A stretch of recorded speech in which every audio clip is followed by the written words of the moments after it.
Salut, c'est Xandor, bienvenue dans Star Warsologie, émission qui parle de Star Wars et son univers. Ça y est, j'ai enfin lu le tome 2 des Jeunes Chevaliers Jedi. J'ai relu, parce que je l'ai lu il y a longtemps de ça, mais quand je dis longtemps, c'est il y a plus de 20 ans. Alors mes souvenirs, ils sont assez flous, du coup j'ai relu pour l'occasion. Je vous encourage à le lire si c'est pas déjà fait. Lando Calrissian propose à Luke Skywalker d'emmener les enfants solo, ainsi que Chewbacca, sur sa station spatiale de forage. Une station spatiale de forage qui permet d'extraire des minéraux au cœur de la géante gazeuse Yavin, dont la lune Yavin 4 orbite autour. La lune Yavin 4 qui abrite l'académie Jedi de Luke Skywalker. Ça va? Tu comprends? T'es pas trop perdu? C'est alors que surgit nulle part, surgit une flotte impériale qui attaque la station et qui kidnappe Jacen, Jaina et Chewbacca, le Wookiee. Mais pas Tenelka, parce que Tenelka est restée à l'académie, parce qu'elle n'a pas encore avoué à ses amis que en fait c'est une princesse de Apes, et elle doit attendre l'ambassadeur de sa grand-mère, la reine-mère du consortium de Apes, de venir lui rendre visite. Donc elle a profité de l'occasion pour dire qu'elle voulait pas visiter la station. Ce qui déçoit énormément le petit Jacen. Oh. Les trois enfants, Jacen, Jaina et Chewbacca, sont alors conduits par les impériaux à une station spatiale impériale dotée d'un champ de camouflage qui est en fait une académie de Jedi Noirs. Elle s'appelle l'Académie des Ombres. Cette académie est dirigée par Tamis Kay, une sœur de la nuit, ainsi que par Brakis, un ancien élève de Luke Skywalker, qui est passé du côté obscur. Alors en fait, tout le roman, ça va être ça. Il y aura des aléas entre le séjour des enfants solos de Chewbacca à l'académie, qui vont subir plus ou moins des épreuves de plus ou moins tordues, et tortures psychologiques. De l'autre côté, il y aura Luke et Tenelka qui vont mener leur enquête, pour savoir ce qui se passe. Une enquête qui va d'abord les mener sur l'astéroïde de Borgoprim, et ensuite sur la planète d'Assomir, ce qui ravit plus ou moins Tenelka, car c'est la planète où il y a sa deuxième famille. Alors, Luke et Tenelka arrivent à se faire engager auprès des Sœurs de la Nuit, Tenelka se faisant passer pour une Sœur de la Nuit, et Luke se faisant passer pour son esclave mâle. Ouais, Dassomir, c'est une planète matriarcale, une planète 100% féministe, une planète où, quand t'es un mec, t'as pas trop de chance. Luke et Tenelka montent à bord de la navette, le chasseur d'ombre, je crois, et à bord, il y a Garowin, une instructrice, une sœur de la nuit. Ils arrivent à se débarrasser d'elle en la foutant dans la navette de sauvetage. Du coup, ils sont en direction vers l'Académie des Ombres. Pendant ce temps-là, à l'Académie des Ombres, les trois enfants solos, enfin, les deux jumeaux, ainsi que Chewbacca, ils ont réussi à s'échapper. En même temps, c'est pas pour rien si c'est les enfants de Han Solo et le neveu de Chewbacca. Hein. Donc Luke et Tenelka débarquent dans les hangars de l'Académie des Ombres.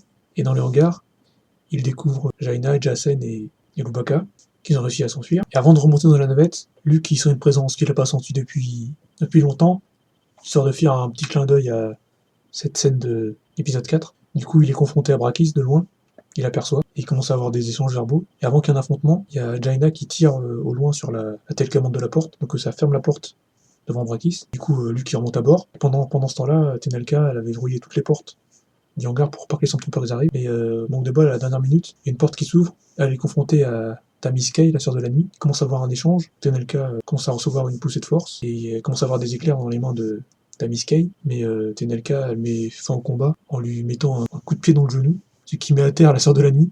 Elle monte à bord du vaisseau. Du coup, ils arrivent à s'échapper de la base, sans savoir qu'ils ont reçu l'aide de Korl, le pilote impérial que les enfants solo ont aidé dans la jungle de la Yavin 4 dans le tome précédent. Parce qu'il n'a pas supporté de voir la torture des deux jumeaux pendant leur emprisonnement. Bien sûr, Korl se garde de dire ça à ses chefs, qu'il a aidé à sauver les prisonniers, en ouvrant les portes du hangar. Alors ce roman, à le relire comme ça, je me rends compte que c'est vraiment une bonne suite comparé au roman précédent, et tu sens que les auteurs ils mettent des choses en place qui seront repris dans les romans suivants. Moi je me rappelle vaguement ce qui se passe dans les romans suivants, il y a plus de 20 ans. Par contre, j'ai encore un coup de gueule contre Disney, et surtout, c'est pas forcément de la faute à Disney, les créateurs de la série Clone Wars, ce qu'ils ont fait avec la planète d'Assomir. Parce que ma première vision d'Assomir, première vision que j'en ai, c'est que Dassomir, c'est une planète verdoyante, c'est une planète jungle. C'est pas une planète au même point que Kashyyyk, pas avec des arbres vraiment très hauts, mais c'est surtout une planète jungle. Il y a beaucoup de végétation, et il y a surtout des rancors. Et il y a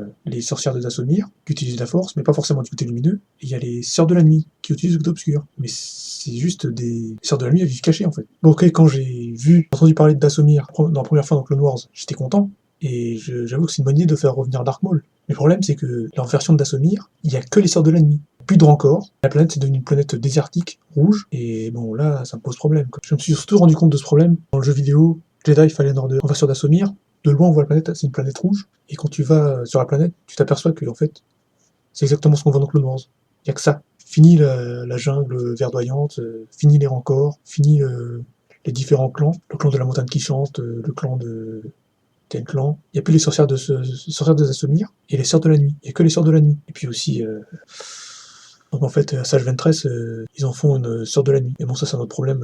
J'en parlerai peut-être dans une autre vidéo dédiée aux comics Clone Wars. Mais le plus gros problème que j'ai avec cette version d'Dathomir, c'est que pour moi, Dathomir, c'est surtout la planète de Tenelka. Et là maintenant, pour les futures générations qui ont vu Clone Wars, pour eux, Dathomir, c'est la planète de Dark Maul.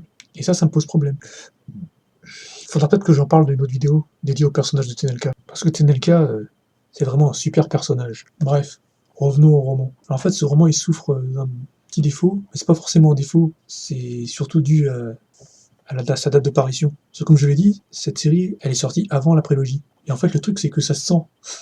Tu sens qu'il n'y a aucune référence à la prélogie, et il y a beaucoup de références à la trilogie originale. Surtout dans les répliques des personnages, les répliques des enfants. Et tu sens que Kevin Anderson et sa femme Rebecca Moesta, ils ont fait en sorte que Jacen, il ressemble un peu à Luke Skywalker dans sa naïveté, dans sa façon de faire, et que Jaina, elle ressemble beaucoup à Han Solo dans sa façon de réparer les vaisseaux et être un peu plus maligne. Il y a aussi un léger problème de cohérence par rapport au jour d'aujourd'hui quand tu lis ce roman, c'est qu'en fait, un petit peu avant, il y a eu le mariage de Luke et Mara, et on fait pas référence à Mara et à Luke. En même temps, c'est un peu normal parce que ces romans-là sont sortis avant que Timothy Zahn fasse sa duologie La Main de Throne.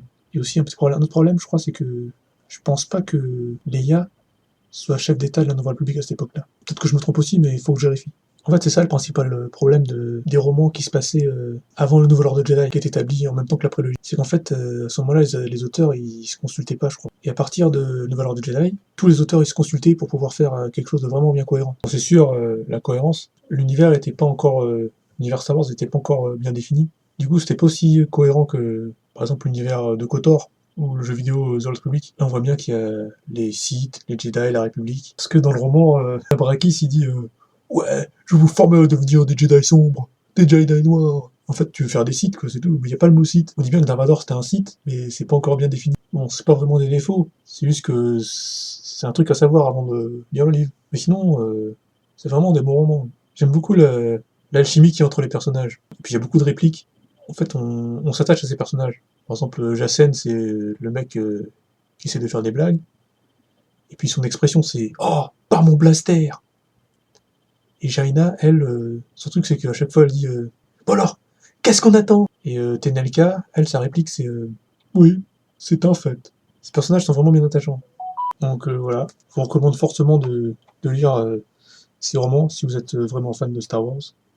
Et si vous voulez découvrir l'univers étendu, qui est beaucoup plus intéressant que l'univers canon. Enfin, pour ma part. Hein. Donc on se dit à bientôt pour le top 3 que je vais me mettre à relire. Donc voilà. Alors n'oubliez pas d'aller faire un petit tour sur ma page Facebook, des vidéos de Xondor, et voilà. Salut! Joey et moi on s'occupe d'eux, vous restez ici. Fais attention, ils peuvent être plus nombreux qu'on ne croit. Eh, c'est moi.